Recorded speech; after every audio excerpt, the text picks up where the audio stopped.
তো আল্লাহ আমাদের সবাইকে সুমতি দিক। আবার একটু ফাঁকা রেখে দিলেন, আপনারা বুঝতেই পারলেন না যে আমি কি বললাম। হ্যাঁ, একটু আগে আসুন, ভালো লাগবে। আরো যারা আসবেন, নিশ্চয়ই আরো কয়েকজন আসবেন। আরো যারা আসবেন তারা বসবেন। সবসময় চেষ্টা করবেন সামনে বসার, তাহলে এটা আপনার জন্য খুব ভালো হবে। যাদের কোমর টোমর ভেঙে গেছে ওটা দরকার নেই, ওইভাবে থাকবে। সুস্থ মানুষ, ভালো মানুষগুলো আসুন, হ্যান্ডিক্যাপ যারা পিছনে বসুন, অসুবিধা নেই।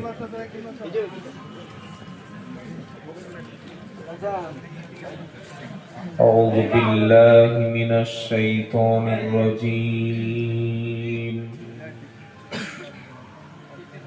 بسم الله الرحمن الرحيم.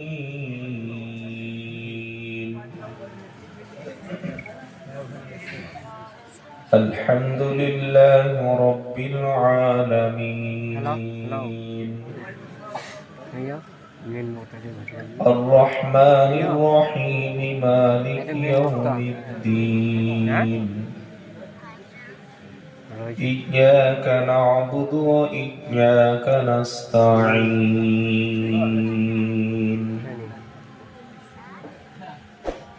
اهدنا الصراط المستقيم صراط الذين أنعمت عليهم غير المغضوب عليهم ولا الضالين.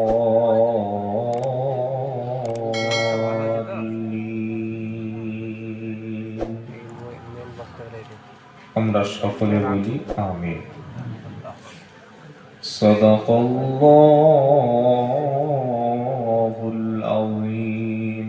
আল্লাহুম্মা সাল্লি আলা মুহাম্মাদ ওয়া আলা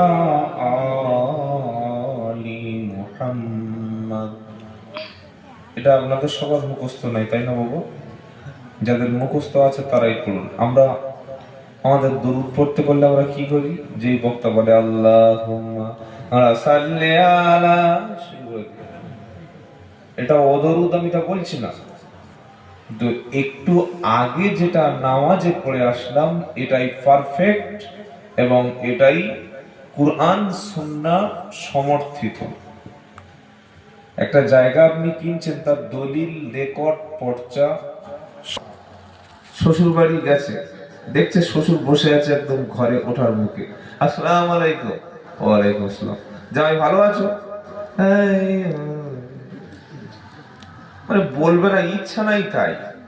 কি বুঝলেন? এটা একটা ভালোবাসা। আর আসসালামু আলাইকুম, বাবা কেমন আছো, তোমার মা কেমন আছে, তোমার বাবা কেমন আছে, বাড়ির খবর সব ভালো তো, মেয়ে এসেছে তো। এটা শ্বশুর যে জিজ্ঞাসা করছে, এটা মুখ থেকে না অন্তর থেকে? যেটা বলেন অন্তর থেকে। তা আমাদের যখন দরুদ পড়তে বলা হয়, হুজুর বলে আল্লাহুম্মা মনে করে তারা আজান হয়ে গেলে ওই ব্যবসাটাকে থামিয়ে দিয়ে মসজিদে এসে আল্লাহর সঙ্গে সাক্ষাৎ করে আল্লাহর কাছে সিজদা দিয়ে আল্লাহকে বান্দা বলে প্রমাণ করে যারা, রুজির মালিক আল্লাহ হিসাবে মেনে নিয়েছে তারা। বলুন সুবহানাল্লাহ। আর আল্লাহ বলছেন রুজির মালিক আমি, মা মিন দাব্বাতিন ফিল আরদি ইল্লা আলাল্লাহি রিজকুহা। এটা 12 পারার প্রথম পৃষ্ঠা, প্রথম লাইনের 6 নম্বর আয়াত, সূরা নাম হুদ। আমার আল্লাহ শোনাচ্ছে গোটা পৃথিবীতে যত প্রাণী আছে সবার খাওয়ানোর দায়িত্ব হলো আমি আল্লাহর। সুবহানাল্লাহ বলেন। আপনার দুটো ছেলে, দুটো মেয়ে, মা আছে, বাপ আছে, ভাই আছে, বোন আছে, ফ্যামিলিতে 8 জন 10 জন আছে। আপনি একা খেটে পরিশ্রম করে সংসার চালাতে পারেন না, অথচ আপনার ছেলেগুলি ভাত খায়, মাছ খায়, মাংস খায়, ডিম খায়, দুধ খায়, এর বেশি অন্য কিছু খায় না। আর আল্লাহর পৃথিবীতে যত রকমের প্রাণী আছে সবার রুজির কিন্তু সিস্টেম আলাদা। আচ্ছা, পৃথিবীতে কত প্রাণী আছে বাবা? কত হাজার? বলেন একজন, কত হাজার? 18? 18? এটা গুনে বলেছেন না শুনে বলেছেন? কত হাজার? 18,000। খালি পৃথিবীতে পাখি রয়েছে 10,000 ভ্যারাইটিস, 10,000। আপনি ফটাস করে বলে দিলেন আল্লাহ 18,000 মাখলুকাতের স্রষ্টা। একটা সায়েন্সের ছাত্র ছিল, পাগলা মৌলবি একজন। আল্লাহ লিমিটেশন কোন কোম্পানি আছে? আল্লাহ কি লিমিটেড কোম্পানি যে 18,000 তৈরি করেছে ব্যাস শেষ? কথা বুঝতে পারছেন না? কত প্রাণী যে পৃথিবীতে আছে, সমুদ্রের নিচে কত প্রাণী আছে, মাটির তলায় কত প্রাণী আছে, আজও পর্যন্ত বিজ্ঞানীরা আবিষ্কার করতে পারেনি। আপনি ন্যাশনাল জিওগ্রাফি, অ্যানিমেল প্ল্যানেট এই চ্যানেলগুলো দেখবেন, এখানে কোনো নারী দেখার ছবি পাবেন না, কোনো হারাম কিছু দেখবেন না, শুধু প্রাণী আর প্রাণী। সুবহানাল্লাহ বলে। কত প্রাণী যে পৃথিবীতে আল্লাহ রেখেছে আপনি জানেন? আল্লাহু আকবার। কার রুচি কিভাবে রেখেছে? তো 18,000 মাখলুকাত আমরা যারা বলি, কথাটা সত্য না। কত সৃষ্টি, কত কোটি সৃষ্টি একমাত্র কে জানেন? যদি বলেন সবার কিন্তু খাবার একই না। মাছ যে খাবার খাবে, পাখিও খাবার খাবে না। বাঘ যে খাবারটা খাবে, হরিণ যে খাবার খাবে না। ছাগল যে খাবার খাবে, ওই খাবার কুকুরের দিলে খাবে না। ছাগল খাবার কুকুরে খায়? আরে বলছেন না কেন? ছাগলে ঘাস দিলে সুন্দর সুন্দর খাবে, ওইটা কুকুরকে দিলে ঘর ঘর করে মাল বমি করে ফেলে দেবে। কুকুরের জন্য মাংস লাগবে, সাপের জন্য। সাপ কি খাবে? মাংস খাবে? আরে বলছেন না কেন? সাপের চাই প্রতিদিন সকালে তাজা তাজা ব্যাং। আল্লাহ বললে গর্তের কাছে মুখ নিয়ে চলে যা, আমি খাবার তোকে দিয়ে দেব। আবার ছোট্ট প্রাণী মশা, ও বলছে আল্লাহ রক্ত চাই। আপনি রক্ত নিয়ে বাড়িতে ঝুলিয়ে রাখেন, তাই তো নাকি? বলছেন না কেন? মশার কামড় খাবে না বলে মশারি। আহা হা। আবার গুড নাইট, আবার ওই ইলেকট্রিক যেগুলো পাওয়া যায় না, ওই মাল চালিয়ে দিয়েছে। বো বো করে 10 সেকেন্ডে মশা বেহুশ। ও খাবে কি করে? রুমে ঢুকে যা সুন্দর সেন্ট, মশা তখন দই ইউজ করতে করতে বো শেষ হয়ে গেল। আল্লাহ বলছে শোন, মশার খাবারটা রেখেছি, মানুষের কাছে রেখেছি, পশুর কাছে রেখেছি। ওই মুখে একটা সূচ দিয়েছি, ওটা এত সূক্ষ্ম দিয়েছি, ওটা মশা বললে আল্লাহ কখন খাবো? আল্লাহ বলে দাঁড়াও, দিনের বেলা যেন যাবি না, তো থাপড়ে দাঁত ফেলে দেবে। কি বুঝলেন? সবাই যখন অন্ধকার হবে, অন্ধকার ঘরে বসে বসে আছে, অন্ধকারে শুয়ে আছে, গিয়ে একদম এমন জায়গায় বসবি হাত যেন যায় না, ঠিক এখানে বসা বসে। কি বুঝলেন? মশা বললে আল্লাহ নি বলে দিয়ে পুষিয়ে নে। নামাজে দাঁড়িয়েছে, ওখানে তো আর মশা মারার সিস্টেম নাই, বসেছে। তা আবার নামাজ পড়তে পড়তে কিছু লোক ফটাস। একটা জিনিস শিখে রাখুন, নামাজে যদি কেউ এরকম ফটাস করে আওয়াজ করে ইচ্ছা করে মশা মারে, তার নামাজটা নষ্ট হয়ে যেতে পারে। কথা মনে থাকবে ইনশাআল্লাহ। মশার খাবার আলাদা, ফড়িং এর খাবার আলাদা। তো কোরআন শোনাচ্ছে মা মিন দাবাতিন ফিল আরদি ইল্লা আলাল্লাহি রিজকুহা। পৃথিবীতে এমন কোন প্রাণী নাই যার দায়িত্ব আমার নাই, সবার দায়িত্ব রুজির আমি আল্লাহ নিয়েছি। আবার এমন প্রাণী পৃথিবীতে আছে আগামীকাল কি খাবে তার খাবারটা কেউ জানে না, তার খাবারটা মজুদ নাই। মানুষ শুধু উপার্জন করে, গরু উপার্জন করে না, বাঘ উপার্জন করে না, ঘোড়ার কোনো অ্যাসেট নাই, কুকুরের কোনো ব্যাংক নাই, সাপের কোনো ফিক্সড ডিপোজিট নাই। দেখেছেন সাপের ফিক্সড ডিপোজিট আছে? আরে বলছেন না কেন? ঘোড়ার ব্যাংকে টাকা, বাঘের কিচ্ছু নাই। শুধু মানুষ একমাত্র ভবিষ্যতের প্ল্যান করে, মানুষ শুধুমাত্র চেষ্টা করে। আর আল্লাহ বলছেন তামাম পৃথিবীতে যত প্রাণী আছে, ওয়াকা আইন মিন দাবাতিন লা তাহমিলু রিজকাহা। এটা 21 পারার 2য় পৃষ্ঠা 8 নম্বর লাইনের 62 নম্বর আয়াত, সূরার নাম আনকাবুত। আমার আল্লাহর ঘোষণা, পৃথিবীতে এমন অনেক প্রাণী আছে আগামীকাল কি খাবে, কালকের কি খাবে ও চিন্তা তার নাই। ও নিজের উপার্জন নিজেই করতে পারে না, আমি আল্লাহ তাকে রুজির জিম্মাদার নিয়েছি। সুবহানাল্লাহ বলেন। পাখিগুলি সকালবেলা বাসা থেকে বার হয়ে গেল, সাপগুলি সকালবেলা গর্ত থেকে সফরে চলে গেল, বাঘগুলি সকালবেলা খালি পেটে বার হয়ে গেল। আল্লাহ বললেন কোন বাঘ কোন সাপ, কোন পতঙ্গ, কোন মাকলুকাত সন্ধ্যাবেলা খালি পেটে কেউ ঘরে আসে না। ওরা তাসবিহ পড়তে পড়তে, জিকির করতে করতে, আমার নাম স্মরণ করতে করতে বাসা থেকে বার হলো। আর সন্ধ্যাবেলা যখন ঢুকলো, পেট ফুলিয়ে গলা পর্যন্ত খাইয়ে আমি ফিরিয়ে আল্লাহ। চিড়িয়াখানায় গিয়েছেন আপনারা কোনোদিন? জান নাই? চিড়িয়াখানার বাঘ আর আমাদের সুন্দরবনের অরিজিনাল মাল দুটো কি এক? কি গো, চিড়িয়াখানার বাঘের এখন পেট দেখবেন ধুক ধুক ধুক ধুক ধুক ধুক করছে, মাল পাচ্ছে না তো খাবে করতে। 5 কেজি 10 কেজি, ওর বেশি তো বরাদ্দ নাই। আর চিড়িয়া যেগুলো সুন্দরবনের মাল, আল্লাহ চাই আজকে এই দিকে যাবি, ইলাম বাজারের দিকে চলে যাবি, কালকে শিউড়ির দিকে যাবি, পরশুদিন বোলপুরে যাবি, তারপর দিন শান্তিনিকেতনে যাবি, ইচ্ছা মতো গরু ছাগল ভেড়া খালি যাবি, খপ করে পড়বি, যতটা পারিস খেয়ে নিবি, তো শরীর পেট পুরো ভরিয়ে দেবো। সুবহানাল্লাহ বলবেন না? আল্লাহ খাওয়ায়, এই বিশ্বাসটা মুসলমানদের মধ্যে উঠে গেছে।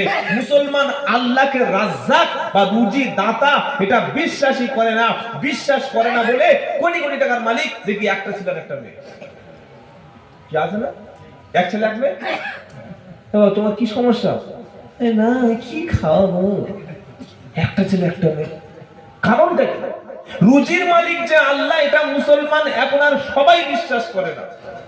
আপনাকে অন্তর থেকে, ঈমান থেকে এই বিশ্বাসটা করতে হবে, আমি যদি আল্লাহর ইবাদত করি, আমি যদি আল্লাহর উপরে ভরসা করি, ওই আল্লাহ আমার রিজকের দায়িত্ব নিয়ে নিয়েছেন। বলুন সুবহানাল্লাহ। রুজির দায়িত্ব, রুজিটা পৃথিবীতে বন্টন হয় না, রুজিটা বন্টন করতে হয়। আরে কথা বলছেন না? জোরে বলেন। 5টি বিষয় এমন আছে যে 5টি গোপন বিষয় পৃথিবীতে সিদ্ধান্ত হয় না, আর ওই সিদ্ধান্তের ব্যাপারে কোনো মানুষ জানে না। ওই সিদ্ধান্ত কে করে রেখেছেন? কি কি? ইন্নাল্লাহা ইনদাহু ইলমুস সাআ ওয়া নুনাজ্জিলুল গায়স ওয়া ইয়ালামু মা ফিল আরহাম ওয়া মা তাদরি নাফসুম মাযা তাকসিবু গাদা ওয়া মা তাদরি নাফসুম বিআইনি আরদিন তামুত। এটা 21 পারা সূরা লুকমানের শেষ আয়াত 34 নম্বর আয়াতে আল্লাহ বলল 5টি বিষয়ের জ্ঞান আছে আমার কাছে, ওটা তোমাদের কারো কাছে নাই। 1 নম্বর কিয়ামতটা কবে হবে ওটা আমি আল্লাহ জানি। 2 নম্বর বৃষ্টিটা বর্ষণ কখন হবে, কত পরিমাণ হবে, ওই বৃষ্টিতে কতটা ক্ষতি হবে, কতটা লাভ হবে, ওর জ্ঞান শুধু আমি জানি। 3 নম্বর মায়ের পেটে সন্তানটা চোর হবে না ডাকাত হবে, আলেম হবে না সাধু হবে, গুন্ডা হবে না বদমাশ হবে, নামাজি হবে না পকেটমার হবে, সুদখোর হবে না মালখোর হবে, ওটা শুধু আমি আল্লাহ জানি। আর 4 নম্বর হলো আগামী দিন তুমি কি উপার্জন করবে, কত টাকা মাল কামাবে, কি দিয়ে তুমি খাবার খাবে, এটা শুধু আমি আল্লাহ জানি।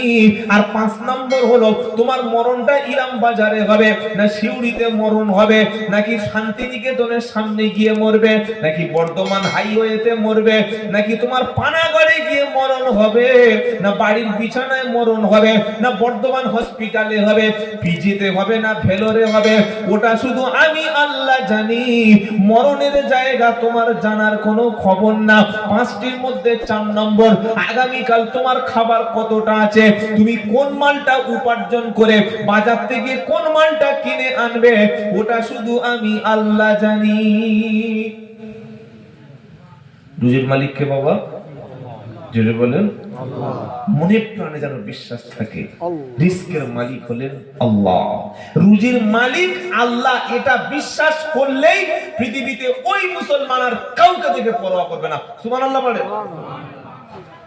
আমরা মানুষকে ভয় করি, এই কথাটা বললে যদি আমার চাকরি না থাকে, এই কথাটা বললে যদি ব্যবসা নষ্ট হয়ে যায়, এই কথাটা বললে যদি আমার পৃথিবীতে রুজির সংকট দেখা দেয়। না ভাই, পৃথিবীতে মানুষ একমাত্র জীব যার পরিশ্রম করতে হয়, মাল কামাতে হয়।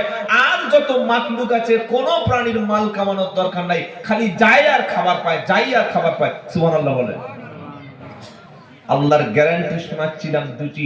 1 নম্বর ছিল তোমরা যদি আল্লাহর বান্দা হয়ে যাও, আল্লাহ তোমাদের রিজকের ব্যবস্থা করে দেবে। সুবহানাল্লাহ পড়ে। আর 2 নম্বর নিরাপত্তা কে দেবেন? আরে বলছেন না কেন? পুলিশ প্রশাসন, সরকার, MLA, MP, CM, PM, DM এরা নিরাপত্তা দিতে পারে? আরে বলছেন না কেন? কিন্তু নিজেরাই নিরাপত্তা নিয়ে টানাটানি, কি নিরাপত্তা দেবে এরা? নিজেরা রাত্রে ঘুমাতে পারে না নিরাপত্তা বাহিনী ছাড়া, এরা আপনাকে কি নিরাপত্তা দেবে? আমাদের নিরাপত্তা কে দেবে? জোরে বলুন, সকলে বলুন। এটা বিশ্বাস করেন? বিশ্বাস করেন? বিশ্বাস হয় ইনশাআল্লাহ? আল্লাহ নিরাপত্তা দেবে, এটা মুমিন বান্দার সিনায় যখন ঈমান জন্মাবে, ওর বুকের সামনে বন্দুক ধরলে ও তখন কি করবে? ছেড়ে দে, আমি পেশাব করে দিয়েছি, কেন করবে তো? আরে বলছেন না কেন? আমার কপালে যদি গুলি খেয়ে মৃত্যু থাকে, তামাম পৃথিবীর সব ব্যক্তি এসে আমাকে ওটা থেকে বাঁচাতে পারবে না। আমার কপালে যদি বিষ খাইয়ে মৃত্যু লেখা থাকে, পৃথিবীর কোনো ব্যক্তি বাঁচাতে পারবে না। আমার মৃত্যুটা যদি রাস্তায় লেখা থাকে, আমার মৃত্যুটা যদি ইলেকট্রিক শকে লেখা থাকে, আমার মৃত্যুটা যদি সাপের মুখে বাঘের গালে লেখা থাকে, পৃথিবীর কেউ সেই মৃত্যু থেকে বাঁচাতে পারবে না। এটাই হলো আমাদের, এটা কি আমাদের ঈমান। কোরআন শোনাচ্ছে, ওয়াই ইয়ামসাসকাল্লাহু বিদুররিন ফালা কাশিফা লাহু ইল্লা হু ওয়া ইউরিদকা বিখাইরিন ফালা রাদ্দা লিফাযলিহি। আল্লাহ যদি তোমাকে অমঙ্গল দিতে চান, আল্লাহ যদি তোমার কোনো বিপদ দিতে চান, আল্লাহ যদি তোমার কোনো ক্ষতি দিতে চায়, আল্লাহ তোমার নসিবে যদি কোনো খারাপি রেখে দেয়, তামাম পৃথিবীর সব ব্যক্তি মিলে যদি চেষ্টা করে বিপদ থেকে বাঁচাবো, কেউ বাঁচাতে পারবে না। আর তামাম পৃথিবীর সব ব্যক্তি যদি তোমাকে ক্ষতি করতে চায়, অমঙ্গল করতে চায়, ধ্বংস করতে চায়, বিপদে ফেলতে চায়, কেস করতে চায়, জেলে ঢোকাতে চায়, গুলি করতে চায়, মেরে দিতে চায়, আর আল্লাহ যদি বলে আমি ওকে বাঁচাবো, তাহলে ওকে কেউ কোনো ক্ষতি করতে পারবে না। এটাই হলো আমাদের ঈমান। ঈমান আছে তো? আছে? চলুন দেখি রাস্তায় একটা বন্দুক নিয়ে বুকে ধরি, কখন আছে? ওই রকম একটা ঈমানদার ছিলেন নবী ইব্রাহিম। সুবহানাল্লাহ, সুবহানাল্লাহ বলেন। তিনি তো আমাদের জাতির পিতা। আমাদের জাতির পিতাকে জোরে বলেন, মিল্লাতা আবিকুম ইব্রাহিম হুয়া সাম্মাকুমুল মুসলিমিন। সুবহানাল্লাহ বলতে মন চায় না? আল্লাহু আকবার। জাতির পিতা হওয়া অত সহজ? বাংলাদেশের ছাগলগুলো বলল শেখ মুজিব নাকি জাতির পিতা। চিন্তা করুন, শেখ মুজিব কোনদিন জাতির পিতা হতে পারে? আমাদের জাতির পিতার নাম হলো ইব্রাহিম আলাইহিস সালাম। সকলে বলুন সুবহানাল্লাহ। তাহলে এতক্ষণ বক্তব্য দুটো জিনিস উঠে আসলো। এক, যদি আমাদের চলা বলা, খাওয়া, ঘুমানো, ব্যবসা, বিবাহ, লেনদেন সবটুকুই আল্লাহর হুকুমের উপরে হয়, আল্লাহর গোলামির উপরে হয়, আল্লাহর দাসত্বের উপরে হয়, আল্লাহ আমাকে দুটো জিনিস দেবেন। কটা মনে আছে বাবা? বাড়ি গিয়ে মনে থাকবে তো? বিবির কাছে বলা যাবে ইনশাআল্লাহ। এক নম্বর হলো আমার রুজির দায়িত্বটা আমার হাতে নাই, ওটা আল্লাহ নিয়ে নেবে। সুবহানাল্লাহ বলে। তার মানে কাল থেকে কাজ করব না, মসজিদে বসে খালি নামাজ পড়বো, জিকির করব, আর দুপুর বেলা দেখবো আরসালান থেকে বিরিয়ানি, হাজি বিরিয়ানি, দাদা বৌদি বিরিয়ানি পার্সেলের ঘরে চলে আসবে, তাই নাকি? বলছেন না? এই তো আপনি বললেন যে আল্লাহ বলেছে রুজি দেবো। আল্লাহ যেমন বলেছে রুজির দায়িত্ব আমার, তবে তোমাকে কাজ করে খেতে হবে। তোমার হাত দিয়েছি, তোমার চোখ দিয়েছি, তোমার বুদ্ধি দিয়েছি, তোমার শরীরের শক্তি দিয়েছি। মাঠে নামো, চাকরি করো, ব্যবসা করো, দোকান চালাও, তবে তোমার রুজি হবে। সুবহানাল্লাহ বলে। ওই রুজির মালিক আল্লাহ বলে, আর মসজিদের সামনে সকাল থেকে দুপুর পর্যন্ত 15 পারা পড়ে দিয়ে জোরে নামাজ পড়ে বলছে আল্লাহ সে বিরিয়ানি কই, আল্লাহ বিরিয়ানি কই। কিসের বিরিয়ানি? বললে ওই যে বললে রুজির মালিক আল্লাহ। ওরকম চিটিংবাজি কথাবার্তা আমি বলি না। আমি বলেছি ফাইদা কুদিয়াতিস সালাত ফান্তাশিরু ফিল আরদ, ওয়াবতাগু মিন ফাদলিল্লাহ। নামাজ হয়ে গেছে বাবা, এবার কেটে পড়ো। এবার বলো বাজারে যা, কাজ করো, ব্যবসা করো, আর রুজির সন্ধান করো। সুবহানাল্লাহ বলে। তাহলে রুজির মালিক আল্লাহ, তবে আমাকে একটা হালাল ব্যবসার উপরে থাকতে হবে। থাকবো ইনশাআল্লাহ। বাকিটা আল্লাহর হাতে। 2 নম্বর কি বলেছি? আল্লাহর গোলামদের জন্য, আল্লাহর বান্দার জন্য, আল্লাহর সার্ভেন্ট যারা, তাদের নিরাপত্তাটা কে দেবেন? জোরে বলেন। আল্লাহ দেবেন। আল্লাহর গোলাম যদি কোনোদিন বিপদে পড়ে, আল্লাহ তার গোলামকে বিপদ থেকে উদ্ধার করবেন। বলুন সুবহানাল্লাহ। কেমন গোলাম উদ্ধার করবেন? নবী ইব্রাহিম আলাইহিস সালামের একটি ঘটনা আপনাদের শোনাই। কোরআন সুন্নাহ থেকে শুনেন যে একজন নবী ইব্রাহিম আলাইহিস সালাম কতটা পরীক্ষার সম্মুখীন তাকে হতে হয়েছিল। তার জন্ম থেকে মৃত্যু পর্যন্ত জীবনের প্রত্যেকটি ক্ষেত্রে ঈমানের কঠিন কঠিন পরীক্ষা দিয়ে তবে তাকে নবী হিসাবে, তবে তাকে কঠিন পরীক্ষা দিয়ে আল্লাহর কাছে জাতির পিতা হতে হয়েছে। চারটিখানি ব্যাপার না। ওই হাতে তসবিহ নিলাম, মসজিদে দুদিন ইতিকাফে বসলাম, মাসে একবার দাওয়াতের সাথী হয়ে গেলাম, পীরের মুরিদ হয়ে গেলাম, দাড়ি পাকিয়ে দিলাম, ওয়াজ করে খেয়ে হাদিয়া নিয়ে চলে গেলাম, আর বললাম, আল্লাহ বলল আয় বাবা আয়, আয় তোর জন্য জান্নাত খুলে রেখেছি আয়। এরকম সিস্টেম না, অত সহজ না। জান যাবে, মাল যাবে, রক্ত যাবে, জেল খাটবে, জরিমানা হবে, ফাঁসির কাস্টে ঝুলবে, জীবন পুরো পেরেশানি হয়ে যাবে। তারপরে ঈমানের রাস্তা থেকে এক চুল দূরে সরে যাবে না। তার নাম কি? ঈমানদার। তার নাম কি জোরে বলেন? তার নাম কি? পরীক্ষা হবে, ঝড় আসবে, ঝামেলা আসবে। মুমিনের জীবনে 5টা পরীক্ষা হবে। সিম্পল সিম্পল পরীক্ষা 5টা। কটা বলেন? প্রত্যেকটা মুমিনের জীবনে আল্লাহ 5টা পরীক্ষা নেবে। কি কি?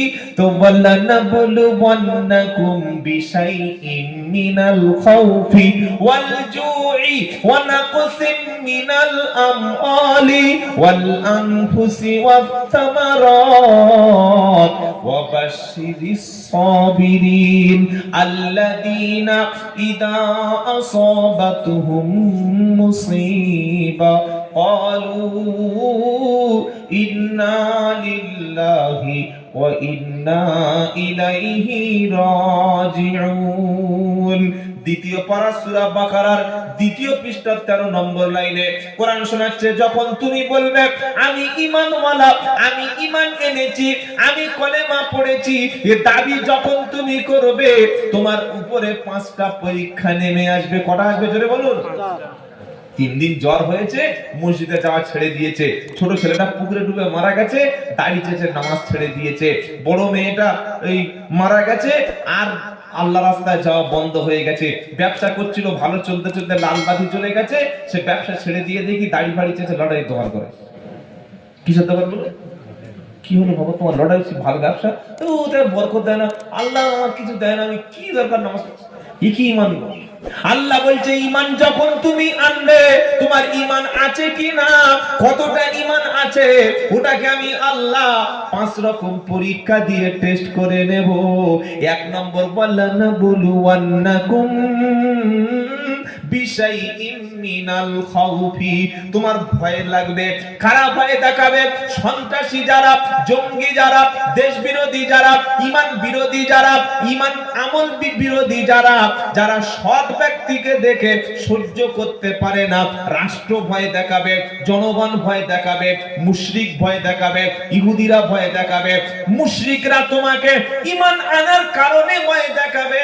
অমন ভয়ের সময় আল্লাহর উপরে শুধু তোমাকে ভয় করতে হবে। ওয়াল জুই, তুমি ঈমান আনলে তোমার খাবারের অভাব হবে। ঈমান আনলে সুদের মাল তুমি উপার্জন করতে পারবে না। তুমি যখন পরিপূর্ণ ঈমান আনবে, লটারির টিকিট বিক্রি করতে পারবে না। তুমি যখন পরিপূর্ণ ঈমান আনবে, আর 2 নম্বর মাল উপার্জন হবে না, তোমার সংসারও ঠিক মতো চলবে না, তোমাকে খাবার কষ্ট দিয়ে আমি আল্লাহ পরীক্ষা করব। 3 নম্বর ওয়াল জুই ওয়া নাকসিম মিনাল আমওয়াল, তোমাকে মালের লোকসান করিয়ে দেব। হঠাৎ ব্যবসাটা বন্ধ হবে, হঠাৎ জমি জায়গাটা বিক্রি হয়ে যাবে, এমন কঠিন সমস্যার সম্মুখীন হবে, তোমার হাতে আর কিন্তু কোনো মাল নাই। 4 নম্বর আল আনফুসি, আমি আল্লাহ তোমার জীবনের ক্ষতি করব। বিবিটাকে তুলে নেব, বাচ্চাটাকে মেরে দেব, নিজের সবচাইতে আদরের সন্তানটাকে কঠিন রোগে 6 মাস ফেলে দেব, আব্বাটাকে বিছানায় ফেলে দেব, তোমার আত্মীয় স্বজনকে আমি কুলের কাছ থেকে তুলে নেব, নিয়ে দেখব তুমি ধৈর্য, দেখবো তুমি ধৈর্য। ধন দিয়ে মন বোঝে, বোঝে ছেলে দিয়ে, আর ফকির করিবে খোদা কাঁধে ঝোলা দিয়ে। ধন দিয়ে মন বোঝে, বোঝে ছেলে দিয়ে ফকির করিবে খোদা কাঁধে ঝোলা দিয়ে ফকির করিল খোদা কাঁধে ঝোলা দিয়ে পারে আল্লাহ পারে সকালবেলা আমির তুমি ফকির সন্ধ্যা বেলা আল্লাহ তোমার কুদরতি এ কি হলো খেলা সকালবেলা আমির রে তুই ফকির সন্ধ্যা বেলা সকালবেলা আমির রে তুই ফকির সন্ধ্যা বেলা হাসিনা খালা জানেন তো বাংলাদেশ প্রধানমন্ত্রী 15-16 বছর কিভাবে ছিল এখন কোনো অস্তিত্ব নাই পালিয়ে বেড়াচ্ছে আহা কত ক্ষমতা 5 মিনিটে ক্ষমতা শেষ এটা কে করতে পারে জোরে বলেন আল্লাহ যে কোনো মুহূর্তে আপনার ক্ষমতা চলে যেতে পারে তার নাম হচ্ছে আল্লাহ আজকে যারা দেখছেন বড় বড় শাসক বড় বড় জালিম বড় বড় অত্যাচার বড় বড় ক্ষমতাবান বিশাল পুলিশ বিশাল র‍্যাব